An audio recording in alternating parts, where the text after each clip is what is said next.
Assalamualaikum warahmatullahi wabarakatuh.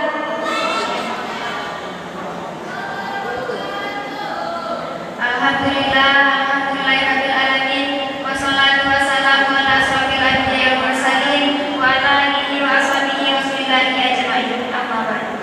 Pertama-tama marilah kita panjatkan puji syukur kepada Allah SWT, Tuhan semesta alam yang senantiasa menganugerahkan rahmat dan hidayahnya kepada kita semua, sehingga pada saat ini kita bisa berkumpul di tempat yang penuh berkah ini tanpa ada satu halangan apapun. Selanjutnya, salawat dan salam semoga senantiasa dilimpahkan kepada junjungan Nabi besar Muhammad SAW yang telah membimbing dan mengantarkan kita pada ketinggian ilmu pengetahuan dan peradaban yang terhormat. Baiklah, saya tidak akan memperpanjang kata mukadimah. Langsung saja saya beri judul untuk saya pada hari ini, yaitu syukur nikmat datangkan rahmat. Bersyukur menjadi sebuah kewajiban bagi kita sebagai orang yang beriman, karena tak ada barang sedikit pun dari hidup yang kita lalui terlepas dari nikmat Allah Subhanahu wa taala.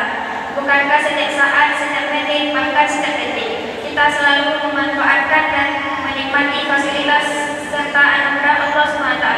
Tanpa anugerah dan fasilitas dari Allah itu, dapatkah jantung kita berdetak, dapatkah kita mengalir, mata kita melihat, telinga kita mendengar? Betapa besar anugerah dari nikmat Allah dan telinga kita mendengar. Betapa besar anugerah dari nikmat Allah dari mulai yang terkecil sampai yang terbesar, dari yang terlihat mata maupun yang tak terlihat, yang hanya dapat dijangkau dan dijamah oleh rasa dan mata hati. Andai kita mencoba untuk menghitung anugerah dan nikmat Allah, tentu kita tidak akan mampu menghitungnya. Dan jika kamu menghitung-hitung nikmat Allah itu, niscaya kamu tak dapat menentukan jumlahnya.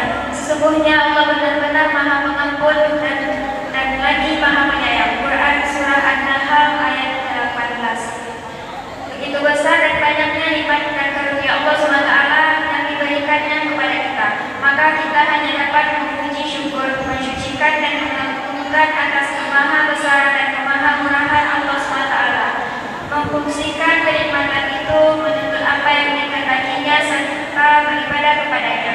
Ungkapan rasa syukur menjadi begitu penting yang harus senantiasa ditumbuhkan dan dijaga dalam diri.